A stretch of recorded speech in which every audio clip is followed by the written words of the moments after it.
Good morning, good morning, good morning. What's up, everybody? And welcome to today's Money Monday. It is me. I am your host, wealth strategist Michelle Robinson, and I am super excited to be here with you all on today's Money Monday.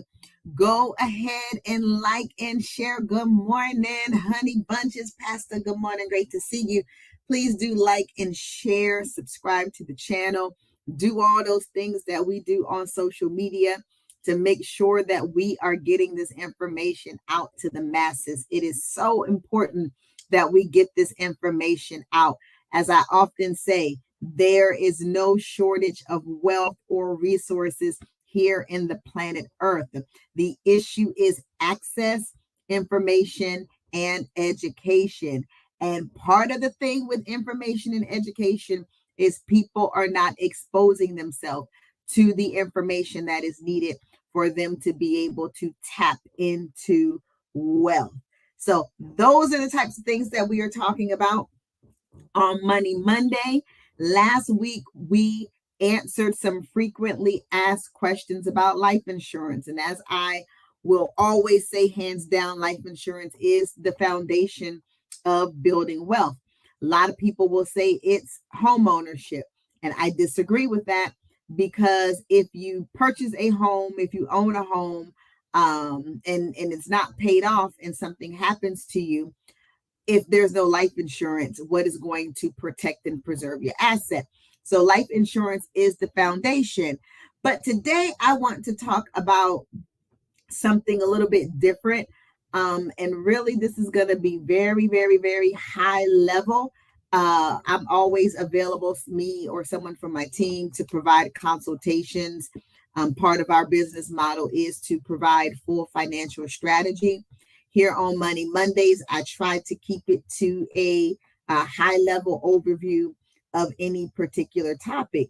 And today I want to talk about the importance of diversifying your assets, the importance of diversifying your assets. This is one of the main keys when we begin to look at wealth building, is to be able to diversify your assets, to be able to create multiple streams of income in an effort to create wealth.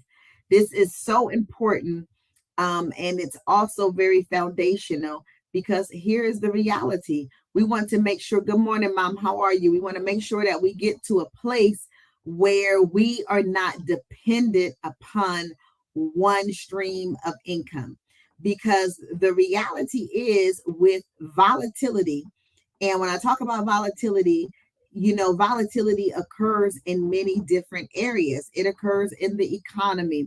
It occurs as it relates to like health. We just had a pandemic, and we're still in a pandemic, whether you all realize it or not. So there's different aspects of volatility. And when we start looking at the volatility that can occur in areas like health and welfare, in areas like politics, these different things, it also has an impact on economy, which impacts wealth and finances and resources and all these different things. So we want to make sure that we have diversification. And when we talk about diversification, it isn't just about spreading investments across different asset classes. Diversification is really about having a comprehensive strategy. I know some people get tired of me saying that word strategy, but strategy is everything. It's about having a comprehensive strategy to protect and to grow your wealth. And by diversifying your assets, you can reduce risk and increase the potential for stable returns. So here goes, and I know I said I'm not going to get deep. I promise I'm not going to get deep, because I'm not going to get deep. But here goes. We're talking about volatility. So having diversification doesn't necessarily get you all the way to that place where you're just dripping in money, as I call it. What do I say? I say that that's an obscene amount of money. That means it's like, it's ridiculous. It's so ridiculous. It's obscene. Having diversification doesn't necessarily even immediately get you there. And that's one of my concerns as I begin to engage people and try to educate them about wealth is everybody wants a get rich quick scheme. Like people expect to walk into my office and I blow on them and they have all this money. That's the way that it comes across when I engage with people. People don't realize that wealth is a process. Financial freedom is a process. It's not something that happens overnight unless you were born into a wealthy family. And even for that family as a whole who owns the wealth, it was a process. It wasn't something that just happened overnight. So when we look at diversifying your portfolio, know that diversifying your portfolio isn't going to all of a sudden cause a flood of money to come into your pockets. It's setting you up to be able to get there. It's setting you up so if one area is not flourishing, you have a balance and another area would be flourishing. So diversification brings balance. It also can bring wealth, absolutely. But the main thing about diversification is to bring balance. Having a well diversified portfolio means not putting all of your eggs in one basket. Do not put all your eggs in one basket. Do not run out there and take all of your money, all your life savings, and put it into the stock market. Please don't do that. Please don't do that. If you're going to be crazy enough to put all your eggs in one basket, I'll tell you to put it into the real estate market, because if you do it right, you will never really lose with that. Even if you're not winning in the moment, at the end of the day, you own an asset, but that's another segment for another show. All right. So when we talk about diversification, I'm just going to run through a few different ways that you can diversify your portfolio. For more details, make sure you schedule a consultation with me. And I would love to get into a more comprehensive strategy with you all. But here goes. Stocks for growth potential. Stocks offer unparalleled growth. So the stock market has its pros and its cons. And the stock market really can, in an instant, give you like a burst in your money. So the stock market can be crashing today and it can be all the way up here tomorrow. And if you play your cards right, you have the ability to sell off those stocks when they are up and make a massive amount of money. But the facts of the matter is the stock market, it goes up and it goes down. But they do offer unparalleled growth potential. But they're just one piece of the diversification puzzle. Including stocks in your portfolio can provide exposure to the growth of companies across different sectors. So let me demysticize stocks for all of you who don't understand them. Stocks is simply having ownership in a company.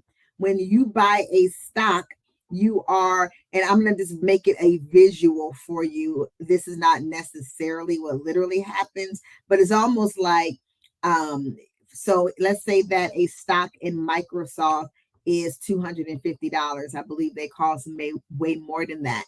But let's say you say here, here's my $250. You would get a certificate that basically represents your ownership in that company. And depending on how much that company is worth, that determines how much of a stake that you have in that company.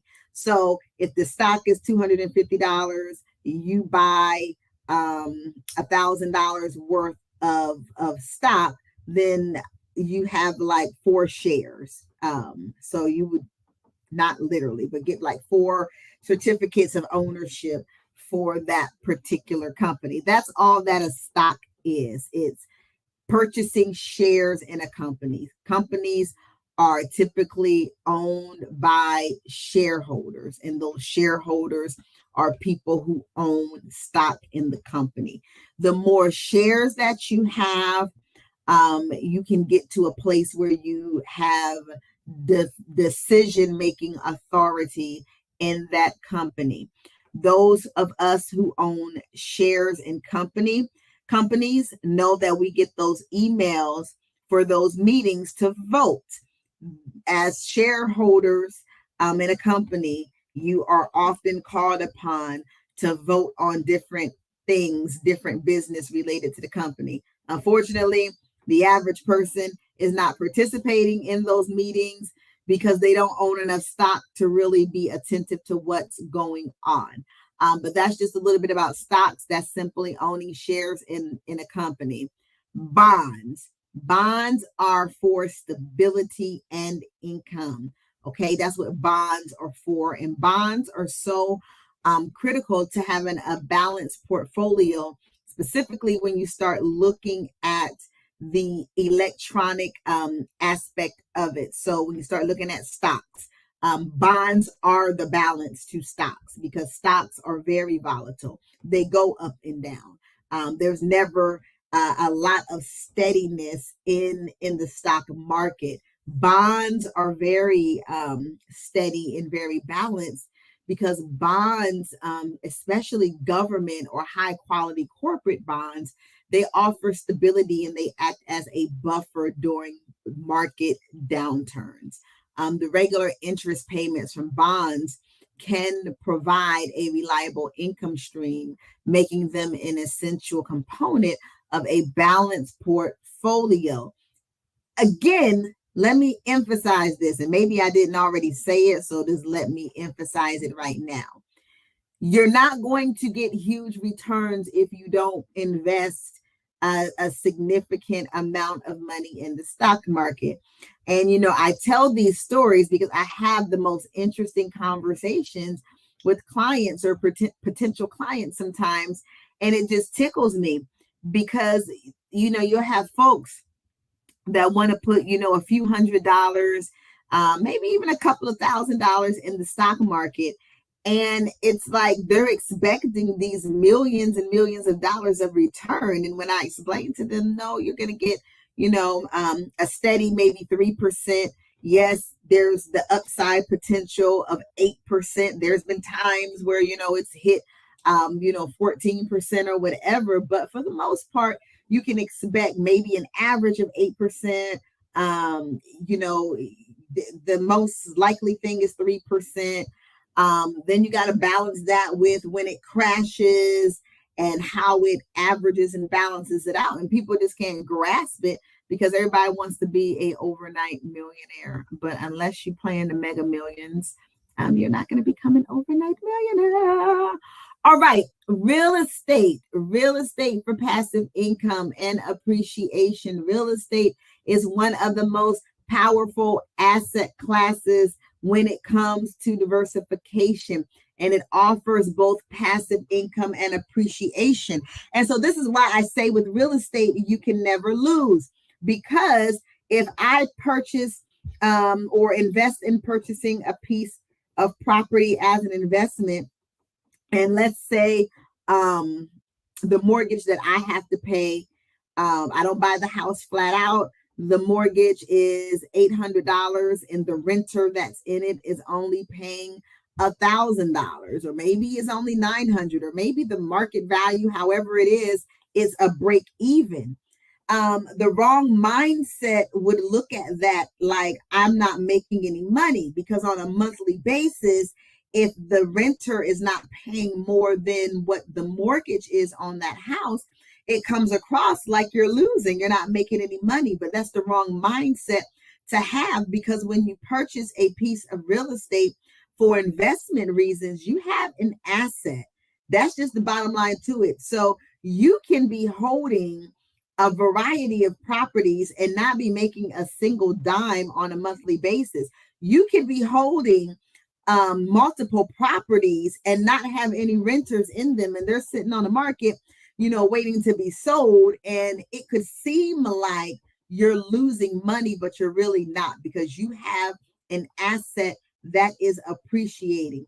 in real estate, even with the ups and downs, the highs and lows of the market, real estate will always be worth something. It will always appreciate. It will always, the value of it will always end up going back up. That's something that's very important. And I'm going a little bit further with my advisement of people. And I am saying beyond purchasing a house, a structure, a building, I am encouraging people to buy land, land. Because here's the reality. There's always going to be houses. There's always going to be a demand for houses. They're always going to be throwing houses up. So yes, you need to absolutely have, the structures. That's huge. But there will never, ever, ever, ever be more land. The land that we see, when you look at the globe and you look up a map of the United States, hey, Rand, how are you, girl? We got to talk. When you look at the globe, however much land there is, that's it. There is never, ever, ever, ever going to be any more land. And so as we begin to look at the expansion of the real estate market, there needs to be more land to build upon, right? So there's going to come a point where, there's going to be an oversaturation of houses, and they're going to need land so that they can continue to build. So I am like, get you some land. Land is less expensive, especially if it's underdeveloped. But as part of your portfolio, make sure that you have land.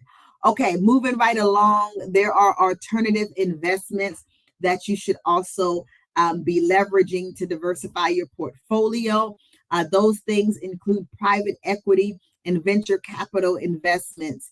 And my husband and I actually have invested in a private equity venture capital investments. We are investors in several properties in Florida. And sweetie, if you're still on here, you can drop, because I know it's more than just Florida. But there's several different states that we have invested in a private equity venture capital company. And so that enables us to invest in multiple multifamily properties. And back to what I said earlier, beyond the residual income that comes with it on a monthly basis, which sometimes don't amount to a cheeseburger. It's an asset that's appreciating, and the end goal is the multi-family complexes will be sold, and that's where you really will make your money at. So those are some alternative ways that you can invest your money. There's also cryptocurrencies. Just do your research. Talk to somebody trusted in that space. Talk to someone who has invested in that space to ensure that you are getting the correct information and that you're investing into the right companies. I'm going to say this, and this is my first close. I have a couple of more to give, but I'm going to give my first close right now. So I'm closing. This is what I'm going to say. Wealth takes risk. There's going to be times where you lose money. We got all kinds of, if you look at our stock screen dashboard, there's all kinds of red that's sitting there because there's some things that we took risk. It was, whether it was a new company, whether it was a company that the stocks were super, super, super low. And it was just the risk of, we can invest like a little bit of money and get a lot of shares. And if it goes up, we're going to really, really cash in. And this didn't happen. But if it would have happened, we would have really cashed in, right? So there is a certain level of risk that goes into investing and that goes into wealth. That is a reality of it. But there's also ways to mitigate that by doing research. All of these companies have I cannot think of the term for it, like an executive summary that talks about their company. It talks about the history and all those different things. Some of these newer cryptos, these newer companies trading, just do your research because there's risk to it. I mean, we have investments in some of the newer cryptocurrency companies, new EFT companies. And I'm sitting here looking at my husband like, get our money out of there, like now, because I don't know what's going on with it. But it was a risk that was well worth taking. And there's risk that you got to take if you want to be wealthy. All right. So multiple streams of income, So diversification extends beyond investments to multiple streams of income. Relying on solely one stream of income source can be risky, as unexpected events may disrupt your earnings. I mean, listen, I'm going to tell you right now what the number one disruptor is. Do you all know what the number one disruptor is right now that is risking folks' income? I'm going to sip my coffee and see if anybody paying attention, and if you put a comment in the chat box while I sip my coffee from McDonald's. What do you think the number one disruptor is and the number one risk is to people who are depending solely on a single income? Y'all are moving too slow, so I'm going to give you the answer. It's AI. It's AI. If you are solely dependent upon one single income, and that's your job or anything, AI is coming. And you know, it's a great thing. It's a great thing that's coming. Is going to create a lot more alternatives and solutions in business. But it's also coming for folks' jobs. It's coming for people's businesses. And so we're going to have to be very creative as it relates to having multiple streams of income. And so creating additional streams of income, such as starting a side business. Everybody needs a business. Everybody needs a business. I don't care how old you are. I don't care how young you are. Everybody needs a business, and everybody needs a sole proprietor business. I'm not talking about having an LLC. I'm not talking about having a C Corp. I'm talking about being a sole proprietor, having a small business. Specifically, if you have W-2 income, you need to have a small business because it's going to help mitigate your taxes, because the IRS be coming for these taxes. And the way that wealthy people mitigate taxes is through businesses, through business ownership, that's their way of mitigating taxes, by having real estate, by having different investments. It's actually a good thing to have the diversification and to have different parts of your portfolio that may not be making money, because that will minimize your tax liability. But I can't get deep into that. So make sure you have multiple streams of income, create you a side business, rental income. All of these different things provide financial security and enhances your ability to reach your financial goals. All right, I'm closing for real. I'm closing. My last and final thing about diversification is aligning with financial goals. A successful diversification strategy is going to align with your financial goals. And when we talk about your financial goals, when you work with me, we also assess your risk tolerance, because that has to become a part of your financial strategy. If you have a low risk tolerance, I am not going to incorporate a lot of stocks within your strategy. I'm not going to recommend that to you, because if you don't have a high risk tolerance, you are going to be tripping when you wake up and you see all that red on your stock dashboard. Like, you're not going to do too well with that.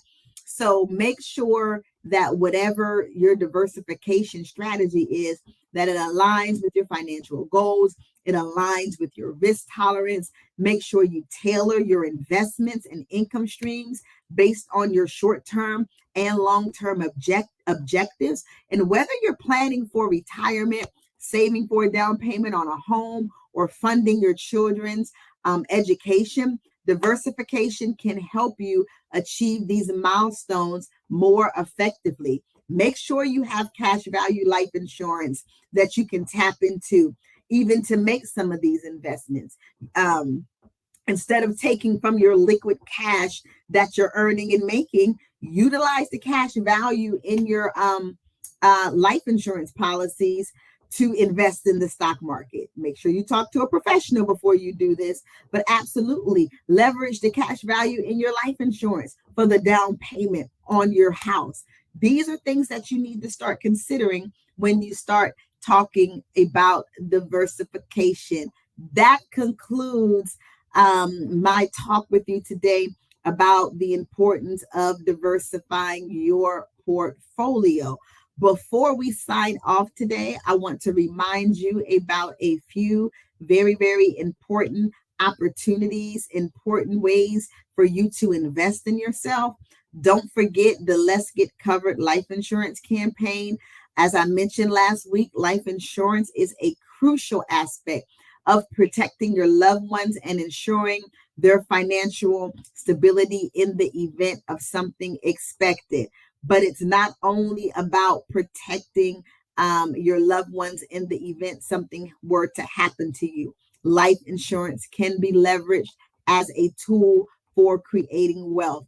Hit me up if you would like more information on how you can get covered.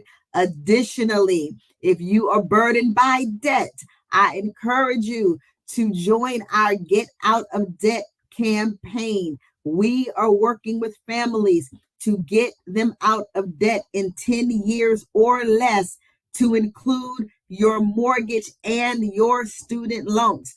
Where they do that at? Where are they doing that at?